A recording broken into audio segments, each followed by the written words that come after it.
السلام علیکم ورحمۃ اللہ تعالی وبرکاتہ۔ الحمد للہ رب العالمین والصلاة والسلام علی سید المرسلین، اما بعد فاعوذ باللہ من الشیطان الرجیم، بسم اللہ الرحمن الرحیم۔ سیقول السفہاء من الناس ما ولاہم عن قبلتہم التی کانوا علیہا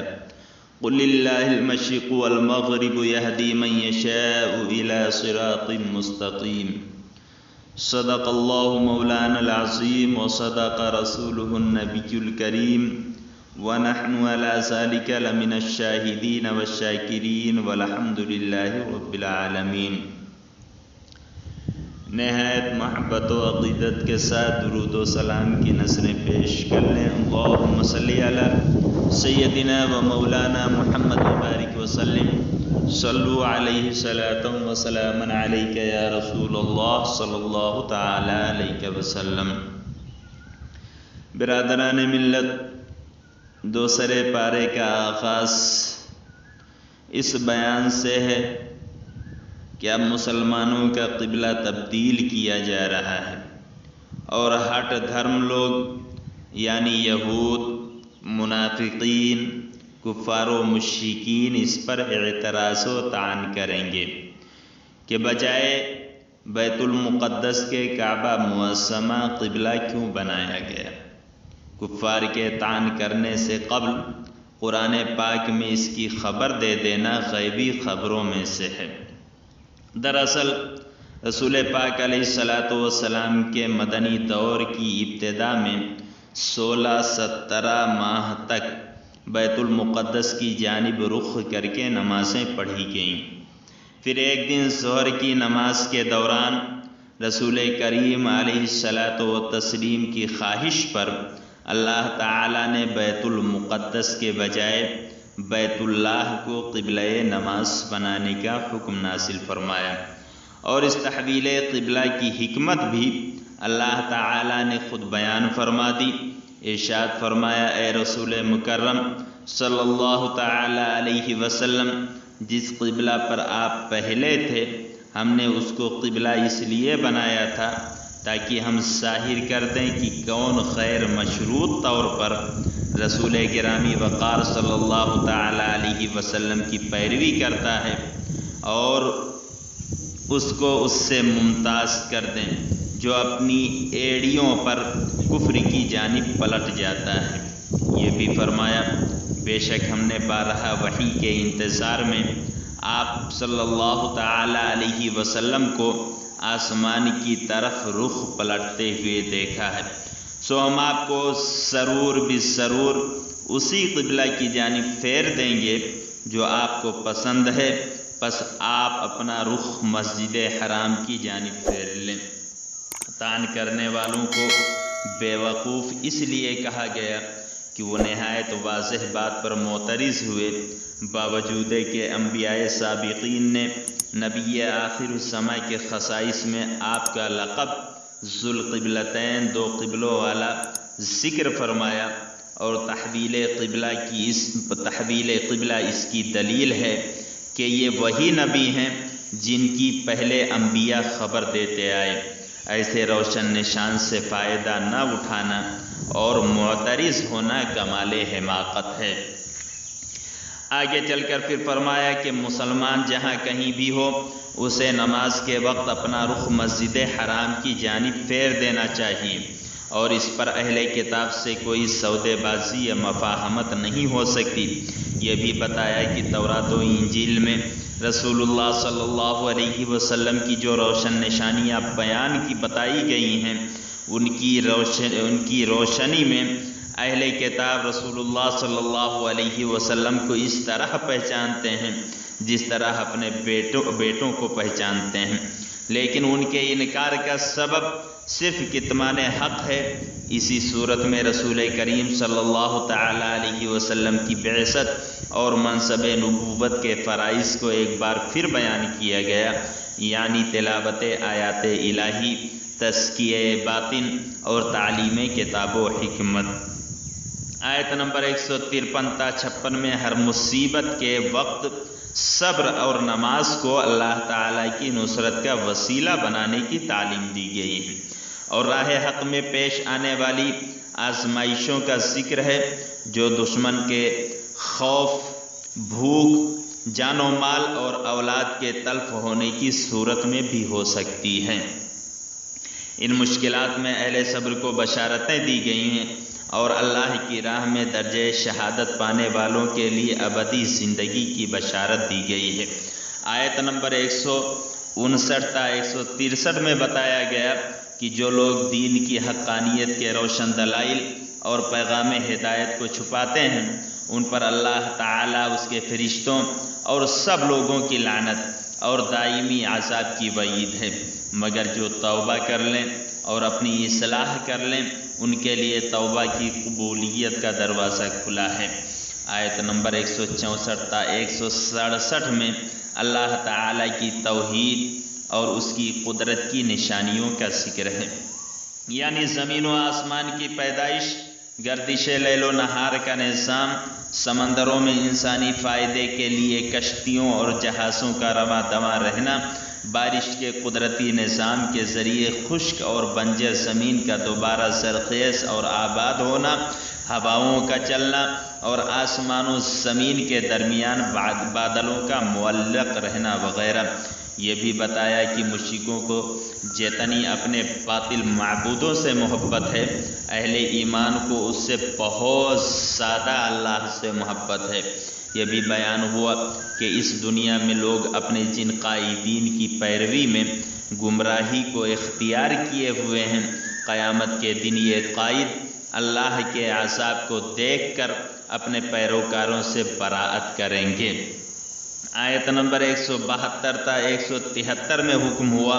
کہ اللہ تعالیٰ کی عطا کردہ پاک نعمتوں کو کھاؤ اور اس کا شکر ادا کرو۔ پھر 4 قطعی حرام چیزوں کا بیان ہوا۔ مردار،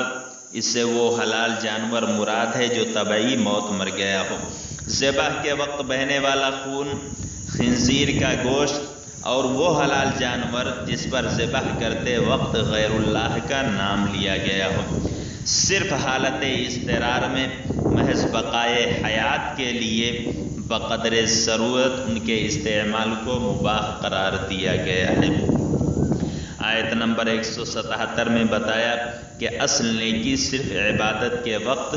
مشرق و مغرب کی جانب رخ کرنے کا نام نہیں، بلکہ کامل نیکی ایک جامع پیکج کا نام ہے، یعنی اللہ تعالیٰ یوم قیامت ملائک، تمام الہامی کتب اور سارے انبیاء پر ایمان، اس کے ساتھ انفاق فی سبیل اللہ، نظام صلاۃ و زکوٰۃ کا قیام، ایفائے عہد اور ہر مصیبت کے وقت صبر و استقامت۔ پھر فرمایا کہ در حقیقت جو لوگ ان تمام صفات کے حامل ہیں وہی دعوی ایمان میں سچے ہیں۔ آیت نمبر 178 اور 179 میں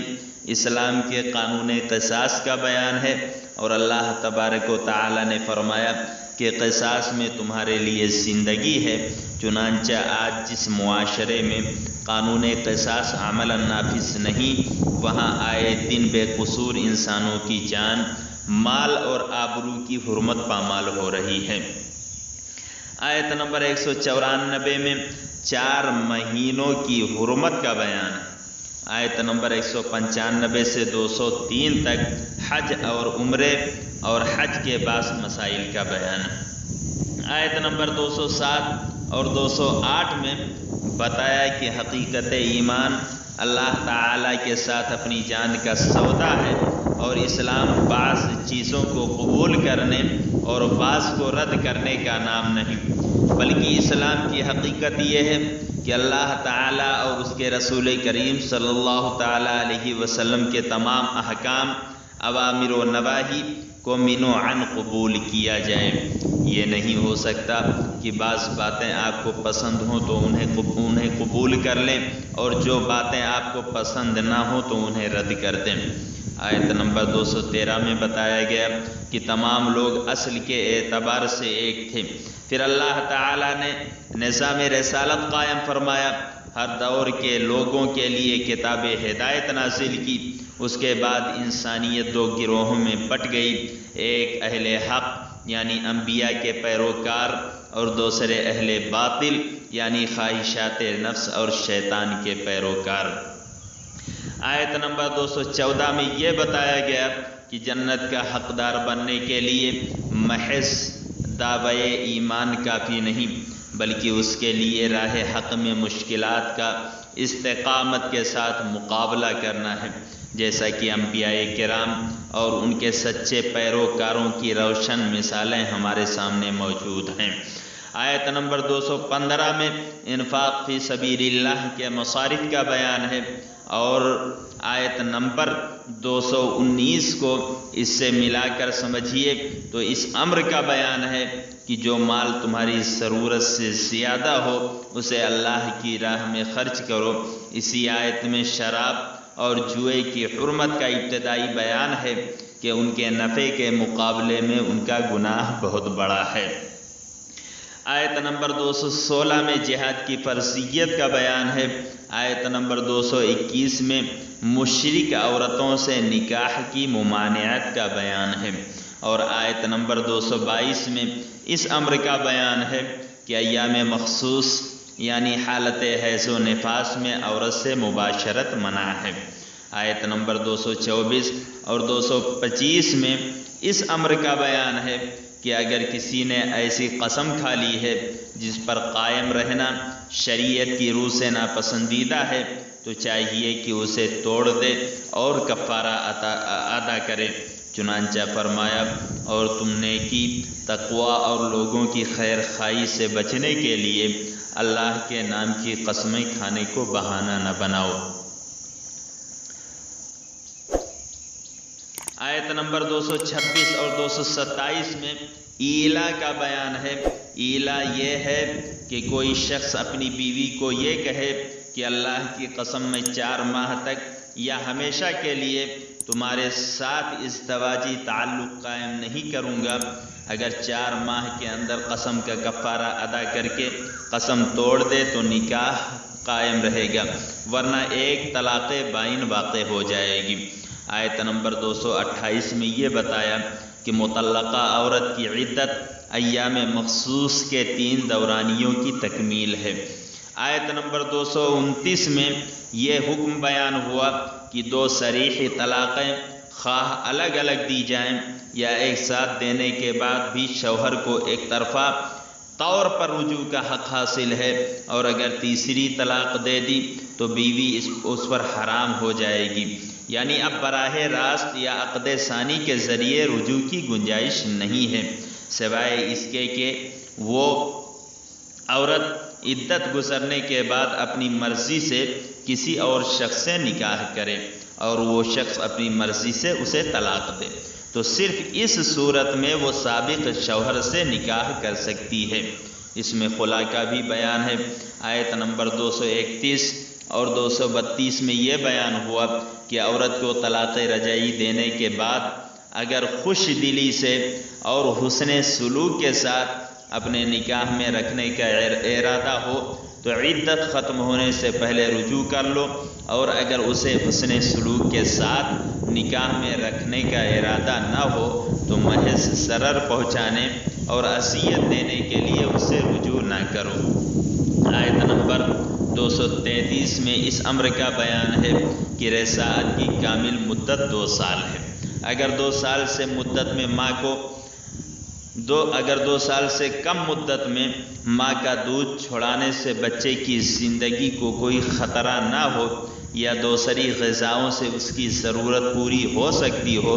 تو اس مدت کی تکمیل اس صورت میں مستحب ہے۔ اگر خدا نخواستہ شیرخوار بچے کی ماں کو طلاق ہو جائے تو دودھ پلانا پھر بھی ماں کی ذمہ داری ہے، اور دستور کے مطابق اس کے ضروری اخراجات بچے کے باپ کے ذمہ ہوں گے۔ دوسرے پارے کے آخر میں بنی اسرائیل کے مطالبے پر طالوت کو بادشاہت عطا کیے جانے کا ذکر ہے۔ اس پر مخالفین کے اعتراضات کا جواب دیتے ہوئے بتایا گیا کہ ان کی اہلیت کا مدار جسمانی قوت اور علم ہے،